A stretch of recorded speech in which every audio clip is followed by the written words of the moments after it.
제가 8년 동안 섬겼던 교회하고 이름도 똑같고 이 강대상도 똑같은 강대상.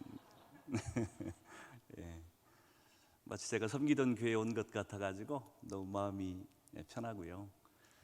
우리 김명호 목사님은 굉장히 제가 존경하는 그런 목사님이신데 2024년을 시작하면서 이 부흥사경회를 하는데 말씀을 전해달라고 하는 부탁을 하셔서 감히 제가 설 자리가 아닌 것 같은데 더더군다나 잔치의 마지막 날에는 하나님께서 더 큰 은혜를 부으셔야 되는데 여러분에게 혹시 이 잔치의 막판에 초를 치는 것 아닌가 하는 그런 생각이 들어서 죄송한 마음이 들기도 하지만 그러나 여러분이 우리 김명호 목사님, 담임 목사님을 신뢰하고 믿으시는 것처럼 저도 우리 김명호 목사님의 영성을 제가 믿기 때문에 우리 목사님이 세우셨을 때는 분명히 뭔가 뜻이 있으리라고 생각을 합니다. 그래서 하나님이 하시는 일에는 분명히 실수가 없기 때문에 오늘 밤에 부족하지만 저를 세우셔서 하나님이 뭔가를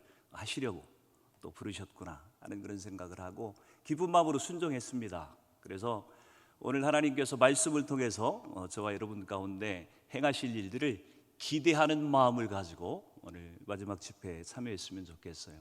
제가 잠깐 기도하고 말씀을 나누도록 하겠습니다. 살아계신 주님,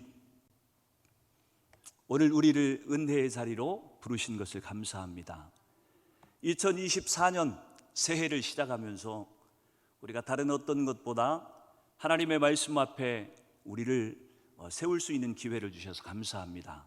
하나님의 말씀은 살았고 운동력이 있어서 좌우의 날선 어떤 검보다도 예리하고 우리의 영과 혼과 및 관절과 골수를 찔러 쪼개기까지 하는 말씀이라고 하셨는데 하나님, 그 말씀이 오늘 우리의 심령 가운데 부딪힐 때에 하나님 우리에게 깨닫는 역사가 있게 도와주시고 하나님의 성령께서 우리의 눈과 귀를 여셔서 하나님이 주시는 이 말씀을 깨닫고 보는 그런 능력들이 임하게 도와 주옵소서.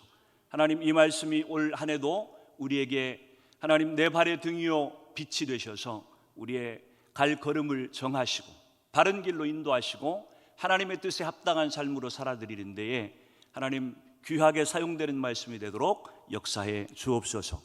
부족하고 무능한 종 하나님의 말씀을 들고 섭니다. 감히 어떻게 전해야 될지 알지 못하지만 주께서 세우셨사오므로 하나님께서 하시고자 하는 일들을 가감 없이 전하게 도와주시고 전하는 자나 받는 자 모두가 하나님의 말씀 앞에 겸손히 엎드리는 시간이 되도록 축복해 주옵소서. 그렇게 일하실 주님을 찬양합니다. 감사드리고 예수님의 이름으로 기도하옵나이다. 아멘.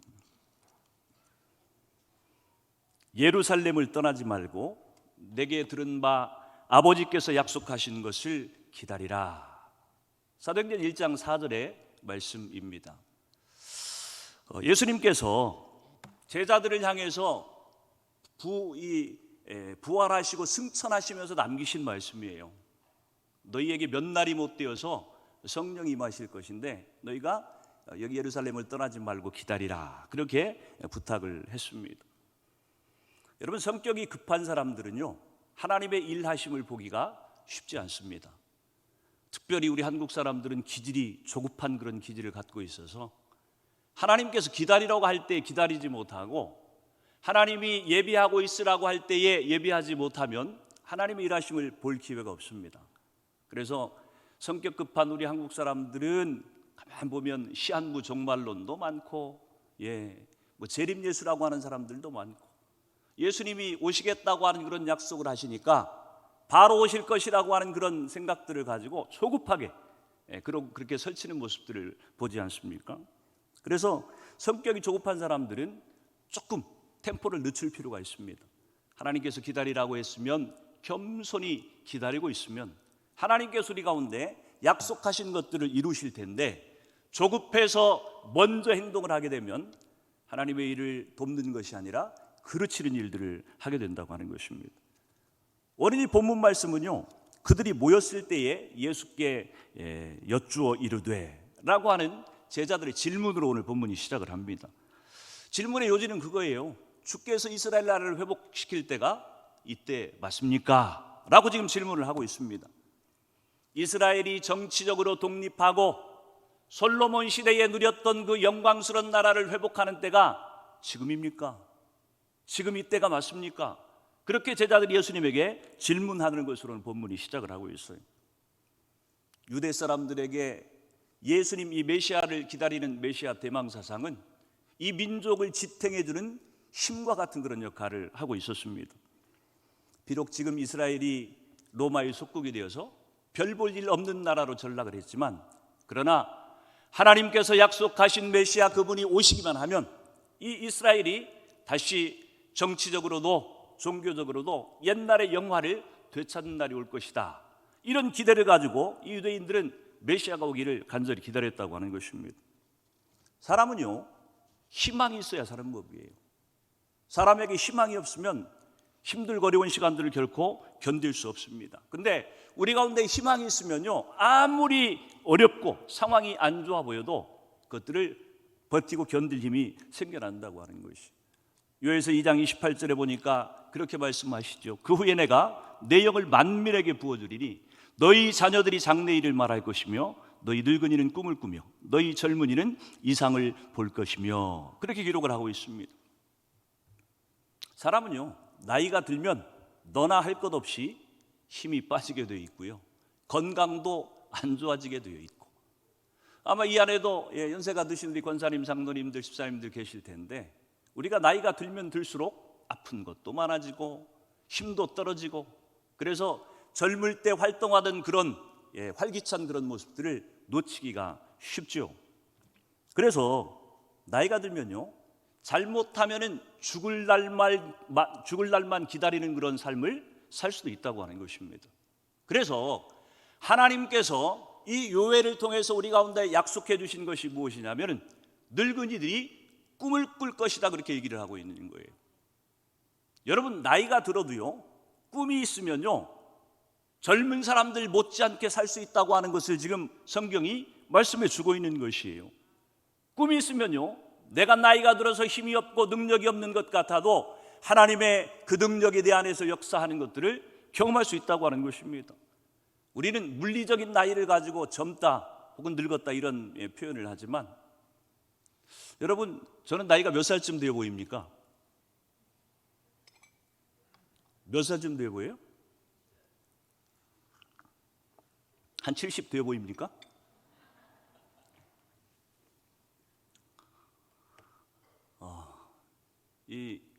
저는 올해 이제 환갑입니다. 나이가.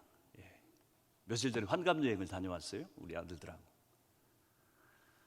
여러분, 나이가 들어가면 전에는 전혀 아프지 않았던 곳들이 아파요, 보니까. 나이가 60밖에 안 됐는데 배드민턴을 제가 운동을 하는데 무릎이 안 좋아요, 보니까. 그래서 조금 쉬면 나았다가 또 치면은, 또 세게 치면은 무릎이 또 안 좋고, 이런 일들이 반복되는 것들을 경험하게 됩니다. 여러분, 나이가 들어도 우리의 몸은 분명히 쇠약해지지만 하나님께서 우리에게 꿈을 꾸게 하시면요, 우리의 이 신체적인 약함들, 환경적인 그런 연약함들을 우리가 극복하고 초월할 수 있는 힘이 생긴다고 성경이 얘기하고 있는 것이. 가장 대표적인 사람이 갈렙과 같은 사람이죠. 나이 85세가 되어서, 85세면은 지금이나 그때나 적지 않은 나이입니다. 이제 인생을 마무리해야 될 것 같은 그런 나이인데, 그 나이에 이 갈렙이 헤브론 산지를 내게 주소서, 내가 그때나 지금이나 출입하는 데 문제가 없습니다. 그리고 여호와께서 함께 하시면 내가 능히 그 산지를 점령할 수 있겠습니다. 이렇게 도전하는 갈렙의 모습을 보지 않습니까? 나이가 많다고 해서 우리가 젊은 사람들 못지않게 살 수 있는 길이 없는 것이 아니라고 하는 거예요. 꿈만 있다면, 여호와께서 우리에게 주신 꿈만 있다면 그것이 가능하다고 지금 얘기를 하고 있는 겁니다. 어찌됐든 간에 오늘 지금 메시아가 오실 것이라고 하는 꿈을 갖고 살아온 유대인들인데, 예수님의 3년 동안의 이 공생의 기간 동안에 계속해서 유대인들이 예수님에게 지금 질문하고 있는 거예요. 예수님이 하시는 일을 보니까 심상치가 않아요. 물고기 2마리, 보리떡 5개를 가지고 5,000명을 먹이지를 않나? 죽은 사람을 살려내지를 않나? 바다 위를 걸어가시지를 않나? 유대인들이 예수님의 모습을 보면, 사역하시는 모습을 보면서, 와, 이분이 메시아 맞구나. 이분이 진짜 이 나라를 회복시킬 메시아가 맞는 것 같다. 그런 기대감이 그들 가운데 생긴 거예요. 잔뜩 기대가 부풀어 있었습니다. 예수님이 이제 드디어 하나님이 약속하신 그 나라를 이루실 때가 된 것이로구나. 이렇게 기대에 잔뜩 부풀어 있었던 제자들, 예수님께서 십자가에 아주 무기력하게 죽어가시는 모습을 보면서 이 제자들이 너무 충격이 컸어요. 이제 모든 것이 끝났구나. 엠마오로 가는 제자들의 대화 가운데서 우리가 그것을 엿볼 수가 있죠. 우리는 이 사람이 이스라엘을 속량할 자라고 바랐노라. 실망했다는 것입니다. 꿈이 물 건너갔다고 하는 것이에요. 근데 어느 날 그렇게 무기력하게 돌아가신 것 같았던 예수님이 어느 날 부활해서 제자들 앞에 나타난 것이에요. 제자들의 마음 가운데 식어졌던 그 꿈이 다시 살아나기 시작한 것입니다. 제자들의 가슴이 다시 불타오르기 시작했다고 하는 것이에요. 부활하신 예수님을 붙들고 그렇게 다시 묻고 있는 거예요. 주님, 드디어 때가 온 것입니까? 드디어 이스라엘이 회복될 때가 된 것입니까? 오늘 지금 예수님에게 제자들이 그렇게 다시 묻고 있는 장면이에요. 근데 예수님께서 전형뚱한 대답을 하십니다. 오늘 7절을 같이 한번 읽어보도록 합니다. 7절 시작. 이르시되 때와 시기는 아버지께서 자기의 권한에 두셨으니 너희가 알 바 아니요. 아멘. 여러분, 유대인들이 메시아를 기다리는 이 사상은 전혀 잘못된 것이 없습니다. 왜냐하면 오시겠다고 하셨기 때문에 언제 오실지는 모르지만 분명히 오시는 것은 기정사실이니까 메시아를 기다리는 것 자체는 아무런 문제가 없어요. 그런데 다만 그 때와 시기에 관해서는 너희들이 알 바가 아니고 하나님께서 하실 일이다. 너희가 신경 쓸 일이 아니다. 너희가 그 때와 기한에 신경을 써야 될 것이 아니라 정말로 너희들이 해야 될 일이 있다. 그 얘기를 지금 하고 있다고 하는 것입니다. 여러분, 하나님께서 이 유대인들에게 메시아가 다시 재림하실 때와 시한을 가르쳐 주는 것이 유익하겠습니까? 아니면 안 가르쳐 주는 것이 유익하겠습니까? 다른 말로 쉽게 설명한다고 한다면 여러분이 죽을 날을 하나님께서 가르쳐 주시는 것이 유익하겠어요? 안 가르쳐 주시는 것이 유익하겠어요? 사람마다 생각이 다를 수 있을지 모르겠어요. 어떤 분들은 내가 죽을 날을 아는 것이 도움이 될 것 같은데 그렇게 생각하는 분도 있을 것이고, 아니야, 모르는 게 나을 것 같아, 이렇게 생각하는 분도 있으실지 모르겠어요. 사람이 본래 착하다고 하는 생각, 본질상 사람이 선하다고 하는 생각을 갖고 있는 사람들은 죽을 때를 알려주는 것이 유익하다고 생각할지 몰라요. 그러면 사람은 내가 죽을 때를 알기 때문에 더 성실하게, 더 경건하게, 더 하나님의 뜻에 맞게 남은 인생을 살 것이다, 이렇게 생각을 할지 몰라요. 그러나 저와 여러분이 아는 것처럼 우리는 죄인입니다.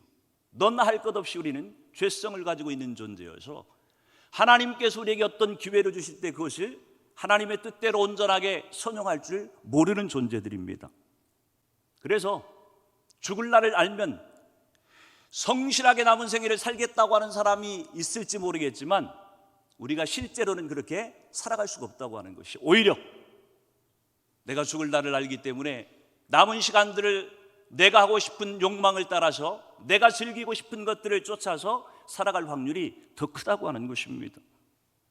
그래서 하나님께서 아시는 거예요.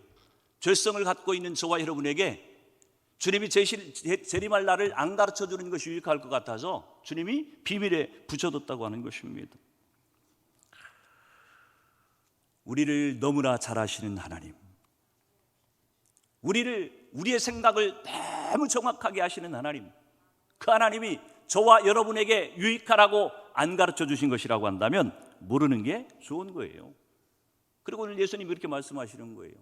때와 기한은 신경 쓰지 말고 니들이 정말 해야 될 일이 있다, 그것을 지금 말씀하시는데 그것이 오늘 사도행전 1장 8절의 말씀입니다. 같이 한번 읽어봅니다. 1장 8절 시작.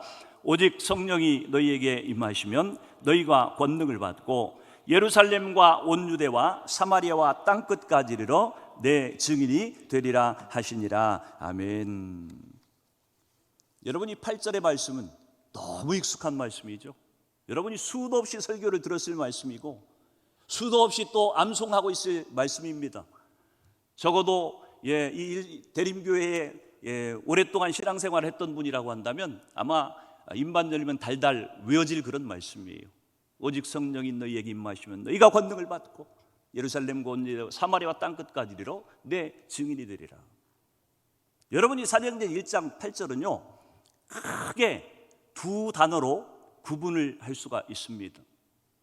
하나는 뭐냐면은 너희가 권능을 받고, 또 하나는 증인이 되리라 하는 이 두 단어로 압축을 할 수가 있는 그런 구절이에요. 너희가 권능을 받고 너희가 증인이 되리라. 이 두 가지 단어가 오늘 1장 8절에서 핵심 단어인데, 둘 다 이 권능을 받는다고 하는 거하고 증인이 된다고 하는 것이 둘 다 이 문법상으로 본다고 한다면 수동태의 형태를 띠고 있다고 하는 사실이에요. 둘 다 똑같이 지금 수동태의 모습입니다. 수동태라고 하는 것은 여러분이 잘 아는 것처럼 동작의 주체가 내가 아니에요. 나는 받는 입장이라고 하는 것입니다. 권능도 내가 권능을 행사하는 것이 아니고 내가 권능을 받는 것이고요. 증인이 되는 것도 내가 증인이 되는 것이 아니고 나를 하나님께서 증인으로 세우시고 나는 받는, 동작의 주체가 아니라 동작의 대상이 된다고 지금 얘기를 하고 있는 것입니다. 지난번에 어떤 목회자 컨퍼런스에 제가 참석을 했는데 어떤 젊은 목사님을 만났는데 그분이 그렇게 얘기를 해요. 자기가 가만히 자기의 인생을 보니까 하나님께서 자기를 강제로 붙들어가지고 자기를 이렇게 쓰고 계시는 것 같다, 이렇게 목사님이 고백을 하더라고요. 젊은 목사님이었는데 저분이 그래도 조금 뭘 아는구나, 제가 그렇게 생각을 했어요. 여러분, 나이가 들어가면요 신앙의 연륜이 깊어지고 인생의 연륜이 깊어져 가다 보면 우리가 공통적으로 고백하는 게 어떤 것이냐면, 젊은 때에는 내 인생을 내가 경영하고 내가 원하고 내가 살고 싶은 대로 막 살아가고 있는 것 같이 느껴지는데, 나이가 들고 신앙이 깊어져 가다 보면요, 내 인생이 내가 원하는 대로 가는 것이 아니라 하나님이 나를 쓰시고자 하는 대로 나를 인도해 가시는구나 하는 것들을 공통적으로 고백하게 됩니다. 여러분, 이것을 고백하게 될 때 우리는 세상적으로는 철이 들어간다고 얘기를 하는 것이고요, 신앙적으로는 신앙이 성숙해져 간다고 표현을 해도 틀린 말이 아니라고 하는 것입니다. 여러분이 잘 아는 사도 베드로, 이 사람은 열정이 대단했던 사람입니다. 예수님 12제자 가운데 가장 열정이 탁월했던 사람이에요. 항상 생각보다도 말이 앞서는 사람이었었고요, 예수님이 원하는 것들을 그냥 목숨 걸고 이렇게 이루어 가겠다고 발버둥을 쳤던 그런 사람입니다.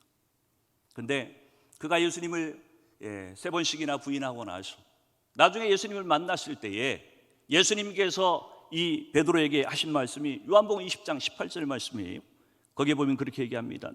네가 젊어서는 스스로 띠띠우고 다녔거니와 늙어서는 남이 내게 띠띠우고 내가 원하지 않는 곳으로 데려가리라. 베드로의 앞으로의 삶이 지금까지는 네가 하고 싶은 대로 살아왔다고 생각할지 모르겠지만, 앞으로 너의 삶은 이제 성령께서 너를 붙들어서 너를 쓰고자 하는 대로 너를 데려갈 것이다. 네 원대로가 아니라 하나님의 원대로 사는 삶을 살게 될 것이다. 이 얘기를 베드로에게 하시는 것을 보게 됩니다. 저도 제 인생을 돌아보니까 비슷했던 것 같아요. 저도 한 열정을 해서 정말 열심히 뭔가를 하는 그런 스타일이었는데, 가만히 제 인생을 돌아보니까 제가 성숙해져 간다고 하는 것, 하나님을 더 깊이 만난다고 하는 것의 특징이 뭐냐면, 내 생각들이 굴복되어지고 하나님이 나를 쓰신다고 하는 것을 인정하고 맡기 시작하는 것들, 이것이 훈련되는 것을 보면서 내가 조금씩 예수님을 닮아가고 있구나 하는 것들을 느끼게 된다고 하는 것입니다. 저는 94년도 중국의 이랜드 주재원으로 제가 파견을 나갔습니다. 여러분 아시는 것처럼 중국은 93년에 개방을 했죠. 그래서 개방된 지 막 1년도 안 되었을 그런 때였기 때문에 그 당시에 이 한국 사람들이 중국을 나간다고 하는 것이 굉장히 낯설 때입니다. 그래서 중국 가는 걸 굉장히 두려워하던 그런 때예요. 한국에서 이랜드에서 직장 생활을 잘 하고 있는 저에게 어느 날 회사에서 중국 지사로 나가라는 겁니다. 제가 가고 싶었을까요? 가기 싫었을까요?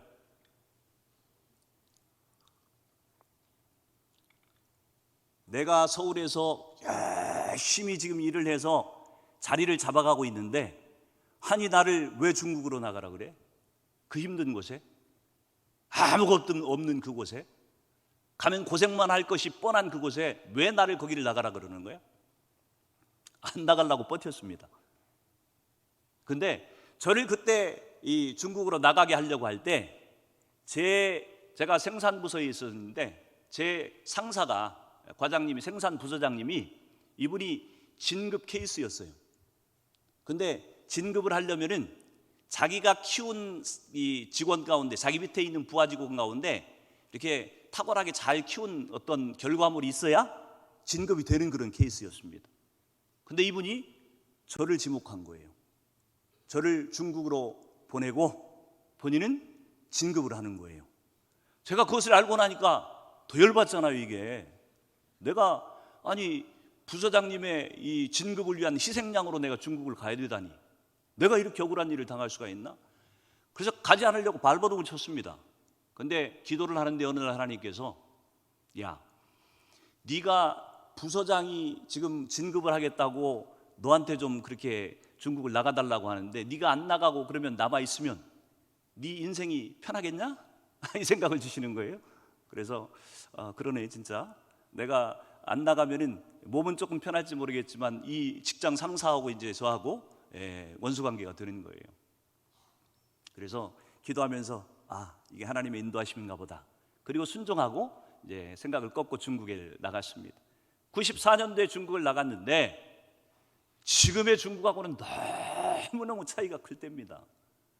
공항에 가면은요, 군복 입고 총 메고서 공항에서 맞이를 해요. 얼마나 겁이 나는지.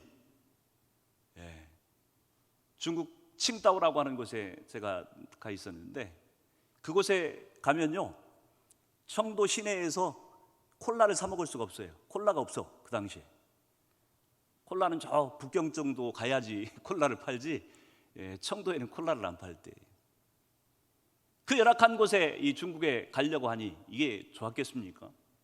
근데요, 그때 만약에 제가 순종하지 않고 한국에 남아 있었다고 한다면요, 저는 그냥 한국에서 평범한 회사원으로 그냥 그렇게 인생을 살고 있을지도 몰라요. 근데 우리가 알다시피 선교지로서 이 당시에 중국이 얼마나 중요한 그런 시기였는지 모릅니다.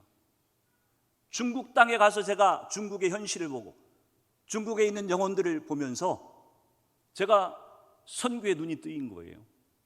하나님께서 제 세계관을 여신 거예요.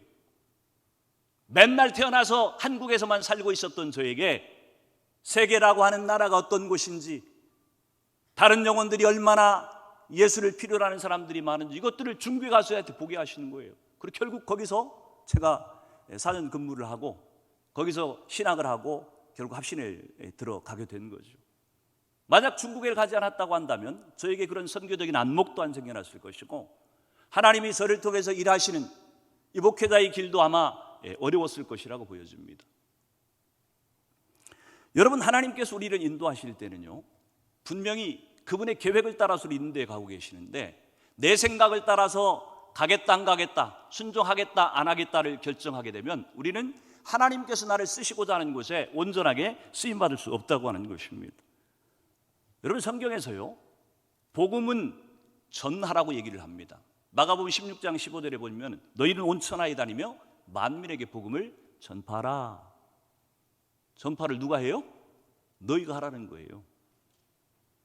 복음은 너희가 전파하는데 오늘 사도행전 1장 8절에서 증인은 어떻게 한다고요?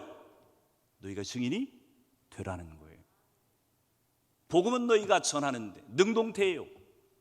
근데 이 증인이 된다고 하는 것은 수동태예요. 내가 증인이 되는 것이 아니고 하나님이 나를 증인으로 세우시는 거예요. 여러분, 이 차이는 굉장히 큰 차이입니다. 우리로 하여금 내 증인이 되리라 예수님께서 이렇게 말씀하시는 것은요, 우리가 증인된 삶을 사는 것, 선교가 무엇이겠어요? 선교가 곧 영혼을 구원하는 일입니다. 근데 이 선교를 어떻게 감당해야 되는 것인가? 어떻게 할 때 우리가 이 선교의 사명을 감당할 수 있는 것인가? 우리는요, 아마 여기 대림교회도 마찬가지겠지만 제가 서울에 섬겼던 그 대림교회도 올해 69주년 되는 그런 오래된 교회입니다. 한 교회가 그렇게 오래되다 보면요, 신앙생활을 오래 한 분들이 많으시다는 얘기예요. 근데 신앙생활을 우리가 아무리 오래 했어도 복음을 전할 수는 있을지 모르겠지만 증인이 되는 것은 다른 문제예요. 복음은 전할 수 있다니까요. 예수 믿으세요. 전도지도 줄 수 있고 선교제 가서 사람들에게 예수 믿으세요 말할 수 있어요. 근데 여러분, 복음을 전하는 것하고 증인이 된다고 하는 것은 차원이 다른 문제라니까요. 오늘 지금 성경은 뭐라고 얘기했냐면, 너희가 증인이 되려면 먼저 받아야 될 것이 있는데 그것이 권능이라고 얘기를 하고 있습니다. 근데 이 권능이라고 하는 것은 언제 우리 가운데 주어지냐면 성령께서 우리 가운데 임하실 때에 이 권능이 주어진다고 지금 얘기를 하고 있어요. 권능은요, 성령께서 임재하시지 않으면 우리 가운데 권능이 생겨나지 않는 것이에요. 성경을 백독한다고 해서 권능이 생겨나는 것이 아니고요, 기도를 2시간, 3시간 한다고 권능이 생겨나는 것이 아니고요, 성령께서 우리 가운데 임하시지 않으면 권능은 생겨나지 않아요. 그러면 권능이 없으면 우리는 증인의 삶을 살아갈 수 없다고 하는 것이. 여러분, 권능을 생각할 때 우리는 조심해야 됩니다. 우리는 권능하면은 굉장히 파워풀한 어떤 것을 생각하기가 쉬워요. 권능하면은 그냥 한마디 하면 불이 내리고 바위가 쪼개지고 땅이 진동하고 뭐 이런 것들을 우리는 권능이라고 생각하기가 쉽다고 하는 거예요. 물론 권능이라고 하는 것이 그런 측면이 분명히 있습니다. 엘리야가 갈멜산상에서 850명의 이방인 선지자하고 대결을 벌일 때에 엘리야가 기도를 하니까 하나님께서 불을 내리셔서 제단에 도랑을 다 핥을 만큼, 재물을 다 태울 만큼 엄청난 불이 임했어요. 그런데 이 이방 선지자와 싸움이 끝나고 나서 이세벨이 이 아합을 향해서, 이 엘리야를 향해서 협박을 합니다. 내가 내일 이맘때까지 당신을 내가 죽이지 않으면, 쉽게 얘기하면 내 성을 갈겠다, 이렇게 협박을 합니다. 이 소리를 듣고 엘리야가 주랭랑을 쳐요. 도망을 칩니다. 호렙산까지 도망을 쳤어요. 밤낮을 40일 동안 달려서 도망을 쳤습니다. 그리고 호렙산에서 이 엘리야가 하나님 앞에서 죽기를 구해요. 하나님, 이제 이 땅에 하나님을 섬기는 사람은 나 한 사람밖에 안 남은 것 같습니다. 차라리 나를 죽여주십시오. 이렇게 비참하게 사느니 내 생명을 끊어주십시오. 이렇게 기도할 때에 하나님께서 이 엘리야를 만나주시는 장면이 열왕기상 19장 11절 12절 말씀에 그렇게 기록이 되어 있습니다. 우리 같이 한번 읽어보도록 합니다. 시작. 여호와께서 이르시되 너는 나가서 여호와 앞에 산에 서라 하시더니 여호와께서 지나가시는데 여호와 앞에 크고 강한 바람이 산을 가르고 바위를 부수나 바람 가운데 여호와께서 계시지 아니하며 바람 후에 지진이 있으나 지진 가운데도 여호와께서 계시지 아니하며 또 지진 후에 불이 있으나 불 가운데도 여호와께서 계시지 아니하더니 불 후에 세미한 소리가 있는지라. 아멘.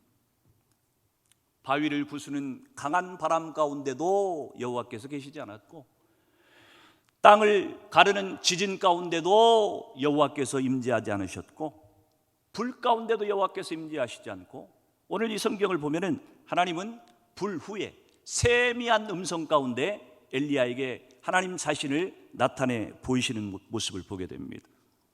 여러분, 성경적인 권능, 성경적인 증인이 된다고 하는 말은요, 권세를 부리고 권한을 행사하는 그런 권능이 아니에요.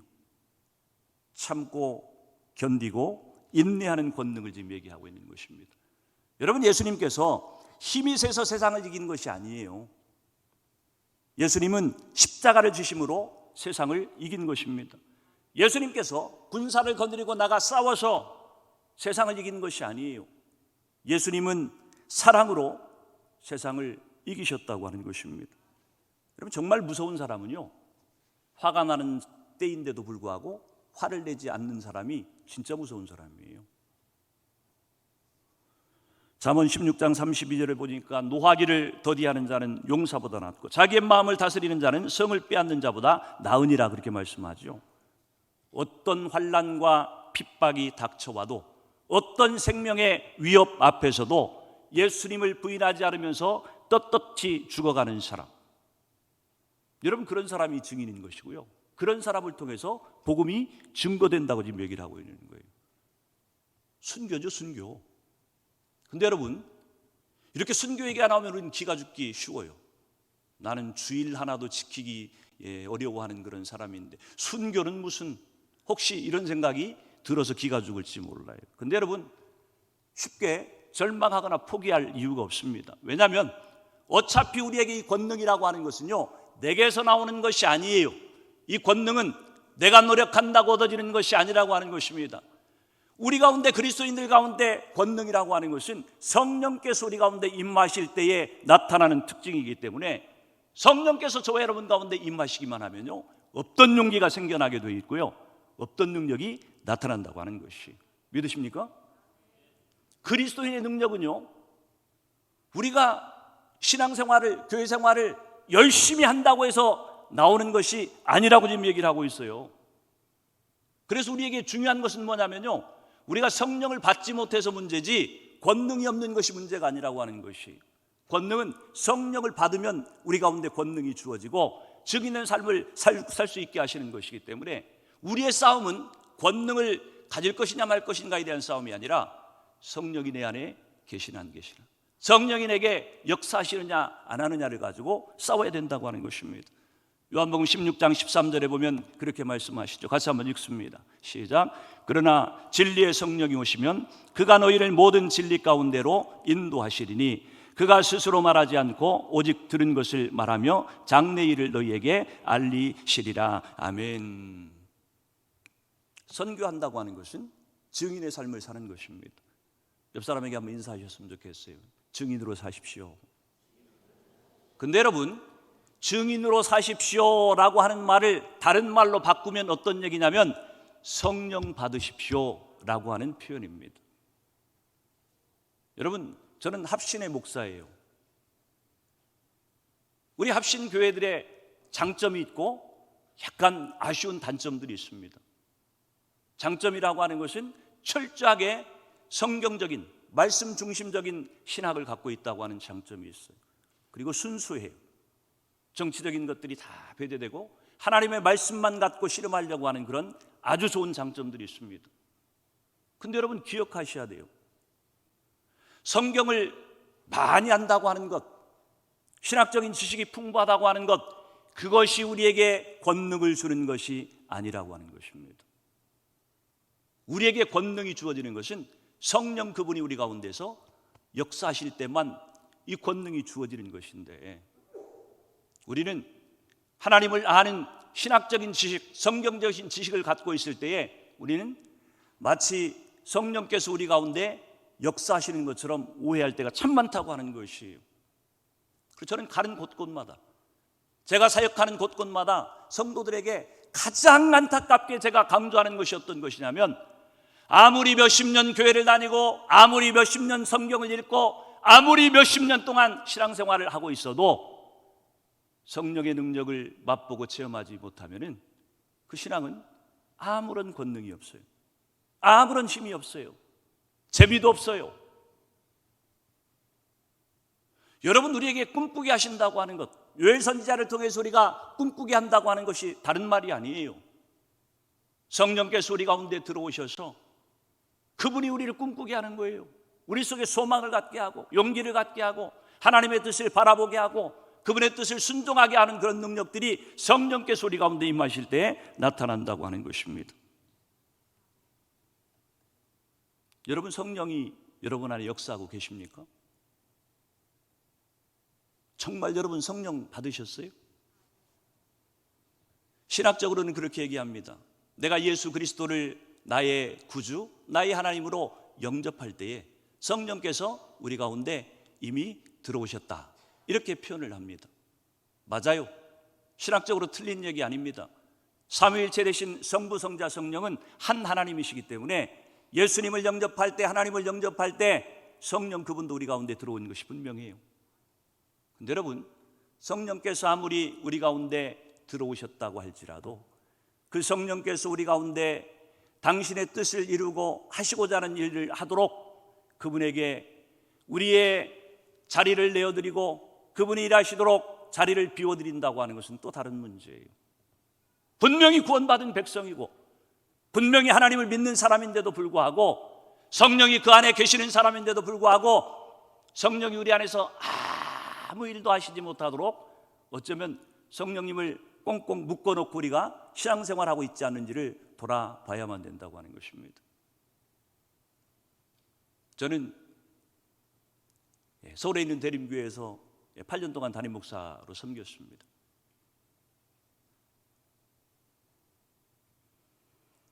그 교회를 섬기면서 하나님께서 제게 주신 마음이 어떤 것이었냐면, 이분들이 오랫동안 신앙생활을 했다는 것이 중요한 게 아니고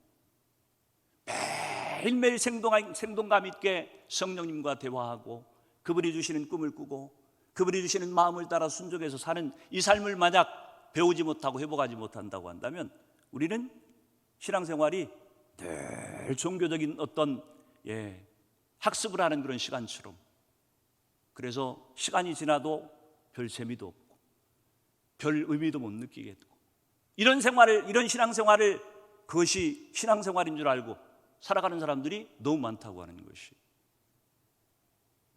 여러분, 목회는 다른 것이 아니더라고요. 목사가 할 일은 다른 것이 아니에요. 목사가 여러분들에게 뭘 주는 것이 아니고요, 목사가 할 일은 딱 한 가지예요. 성도들이 예수님 만날 수 있도록, 하나님과 친밀하게 교제하는 삶을 살 수 있도록 자리를 깔아주고 그 길을 열어주고, 이것이 목회자가 할 일이더라고요. 보니까 그것만 되면요, 나머지는 걱정할 일이 없어요. 성령께서 그 사람 가운데 역사하시기 시작하면요, 우리의 삶은 완전히 다른 삶을 살게 된다고 하는 것입니다. 여러분, 자녀들을 놓고 아마 여러분 자녀 가운데 교회 안 나오는 그런 자녀들이 적지 않을 것입니다. 많은 교회에 권사님, 장로님, 집사님들이 본인들은 오랫동안 신앙생활을 잘하고 계시는데 막상 자녀들은 세상 가운데 있는 경우들이 적지 않아요. 너무 안타깝죠. 저 아이들이 예수님을 만나야 될 텐데, 저 아이들이 예수님을 믿어야 될 텐데 어떻게 할 거냔 말이에요. 어떻게 할 거냐. 저도 아들이 둘이 있습니다. 28 먹은 아들이 둘이 있는데 이 아이들을 키우면서 저한테 최대 관심사는 다른 것이 아니었어요. 어떻게 하면 저 아이가 예수님을 만날 수 있을까? 어떻게 하면 저 아이가 성령을 좀 체험하고 성령에 붙들려 살아가게 할까? 기도의 제목이 그것이었었고, 이 아이들을 위해서 좋은 학교를 보내고 좋은 교육의 환경을 열어주는 것, 여기에 관심이 있는 것이 아니라 어떻게 하면 이 아이가 성령님을 만나게 할 수 있을까? 이것밖에는 관심이 없었어요. 저에게. 저는 그것이 가장 그 아이에게 최고의 교육이고 그 아이의 인생을 살아가는데 최고의 선물을 부모가 주는 것이라고 저는 확신합니다. 감사하게도 아이들이 하나님을 깊이 만났어요. 만나고 나니까요, 나머지는 아무것도 할 게 없어요. 부모가 지들이 다 알았어요. 지들이. 왜? 전능하신 하나님께서 그 아이의 생각을 인도하시고 삶을 인도해 가시는데, 부모가 제가 해준들, 뭘 해준들 하나님 해주시는 거하고 비길 수 있겠습니까? 여러분 자녀들을 위해서 다른 것 할 게 없어요. 자녀들에게 뭐 유산을 남겨주고 아니면 좋은 대학을 보내주고, 이거 별 의미가 없는 얘기입니다. 이거 그렇다고 해서 뭐 좋은 대학 갈 수 있는 실력이 있는데 보내지 말라는 얘기가 아니에요. 참 공부 잘하는 애들은 보내세요. 그러나 이 아이가 아무리 초인류 대학을 다니고 있다고 할지라도 하나님 만나지 못하면 꽝이에요. 꽝. 그 아이의 인생은요, 갈수록 첩첩산중으로 고난의 길로 가게 될 것이. 그러나 하나님을 만나기만 하면요, 조금 덜 좋은 대학을 나와도, 조금 돈이 적어도 그 아이의 인생이 평탄대로라고 하는 것을 금방 깨닫게 돼요. 저는 저와 여러분이 다른 것을 신경 쓰는 것이 아니라 성령님을 만나느냐, 성령님을 만나게 해줄 수 있느냐, 여기에 여러분의 신앙에 최고의 관심사가 여기 있었으면 좋겠고, 여러분 올 한 해도 여러분이 살면서 다른 것에 여러분의 포인트를 두지 마시고 어떻게 하면 내가 이 하나님을 깊이 만날 것인가. 제가 개척했다 그랬잖아요. 작년에 한국 나이로 나이 60이었었는데 나이 60에 개척을 했어요. 그래서 주변의 사람들이 다 미쳤다 그래요. 저한테 다.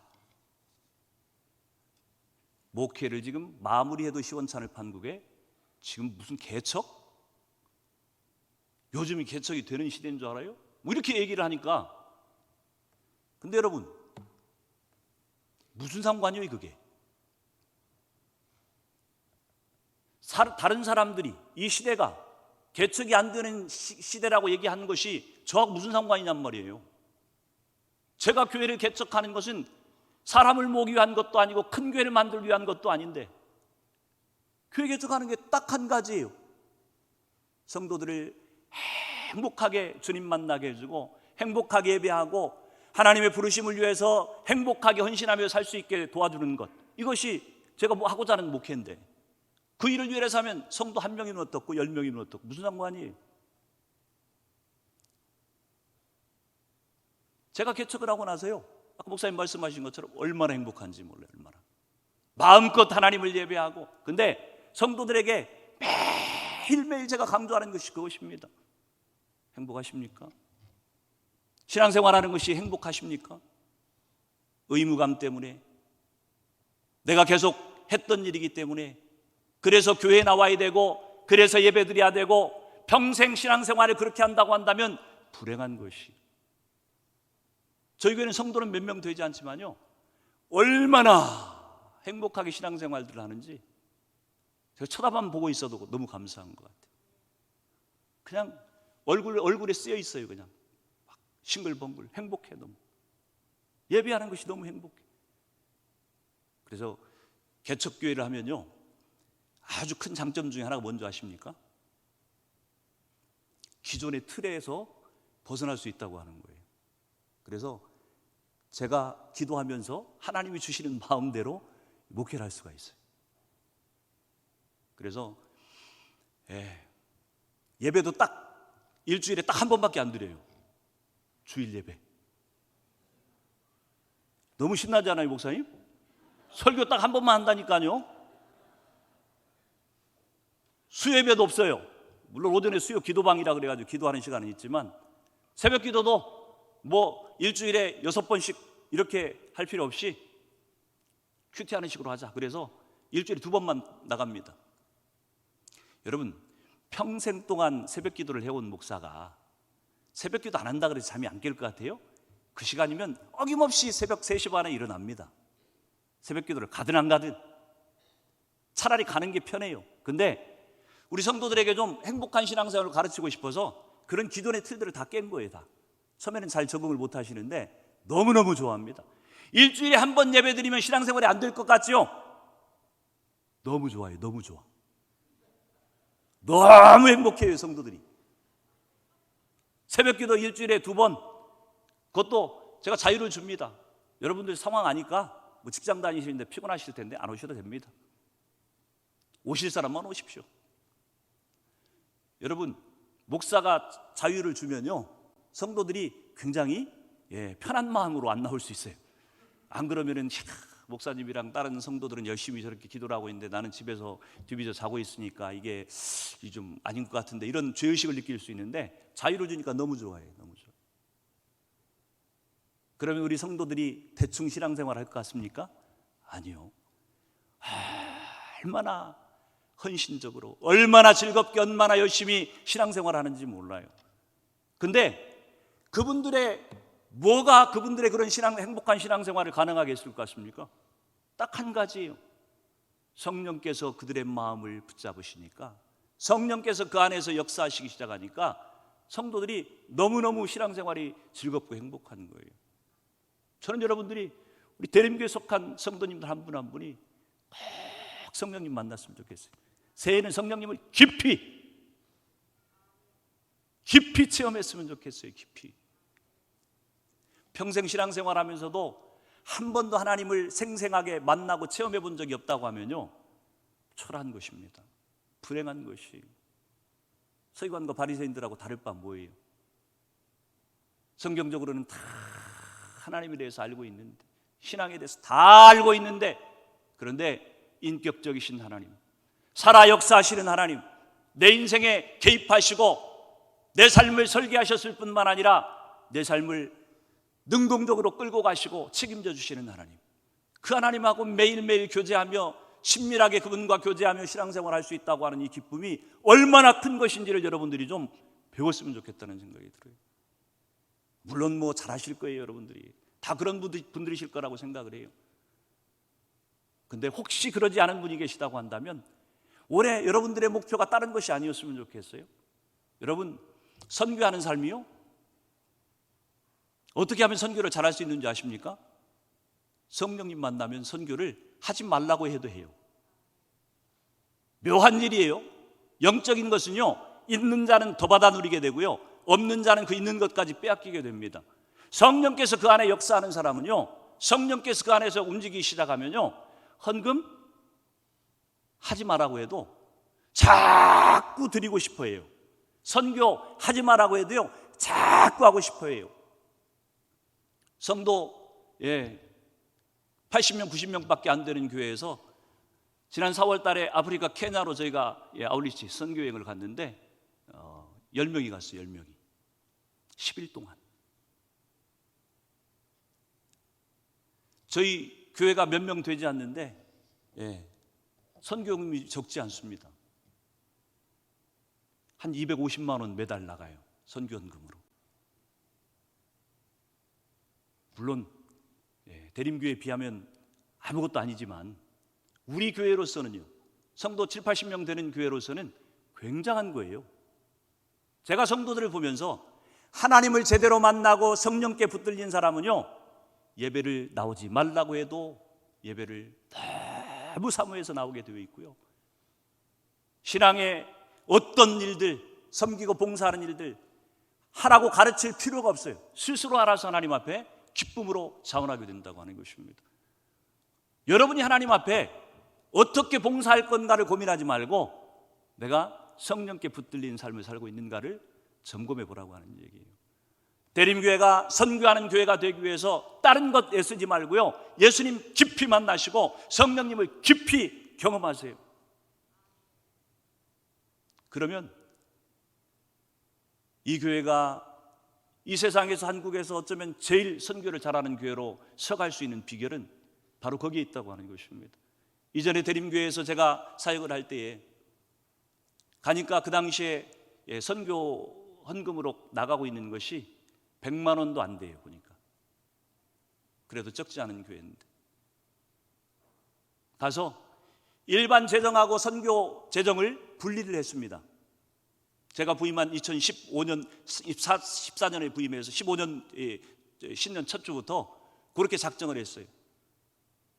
당회에 그렇게 요청을 했습니다. 장로님들, 일반 재정하고 선교 재정을 분리합시다. 그래서 선교 작정한 금액은 1원 한 장도 이 일반 재정으로 보내지 말고 선교에 흘려보내십시다. 그랬더니 장로님들이 처음에 반대를 하셔요. 왜요? 주머니 돈이 쌈짓돈인데 선교 헌금에 성도들이 작정을 많이 하고 헌신을 하면 11조도 줄 거고 일반 재정이 줄 겁니다. 장로님들이 그 걱정이에요. 장로님 걱정하지 마세요. 한번 해보시죠. 1년 동안 해보시고 만약에 일반 헌금이 준다고 하면은 그때 선교 헌금을 없애십시오. 1년을 했는데 어떻게 됐을 것 같아요? 11조가 감사 헌금이 일반 재정이 더 늘어나요. 선교 헌금을 했는데도 더 늘어나요. 신기한 일이에요. 하나님은 우리가 그분을 깊이 만나고 그분과 깊이 친밀하게 교제하면요, 우리가 자꾸 더 헌신하게 되고 더 하나님 앞에 붙들려 쓰임받고자 하는 그런 열정이 생겨난다고 하는 것이, 저는 오늘 저녁에 우리 목사님이 설교해달라고 하는 그런 부탁을 제가 받고 오면서 우리 대림교회 성도님들에게 뭘 말씀을 드릴 수 있을까? 제가 부흥 강사도 아니고 우리 목사님처럼 제가 교수를 이렇게 잘하는 그런 사람도 아니고, 근데 딱 한 가지를 제가 여러분에게 소개를 해드리고 싶었던 거예요. 여러분이 성령님을 깊이 만나시면 여러분의 신앙이 행복해지고요, 교회 생활이 재밌어지고요, 여러분이 하나님 앞에 헌신하는 것들이 즐거워져서 여러분 신앙이 이전하고는 완전히 다른 그런 삶을 회복하게 된다고 하는 것입니다. 하나님의 마음은요, 잃어버린 영혼을 구원하는 데 그곳에 있습니다. 하나님의 마음이 있는 그곳에 여러분의 마음이 있으면요, 선교는 자동적으로 이루어진다고 하는 것이, 올 한 해 우리 바로 이 대림교회 속한 성도님들 한 분 한 분, 여러분의 심령 가운데 성령께서 이렇게 강력히 임재하심으로 말미암아 정말 여러분 가운데 올 한 해도 하나님 앞에 나의 있는 것들을 다 드릴 뿐만 아니라 힘에 지나도록 여러분을 헌신하는 것을 기쁨으로 감당하는 그런 우리 대림교회 성도들이 다 되시기를 주의 이름으로 축원을 드립니다.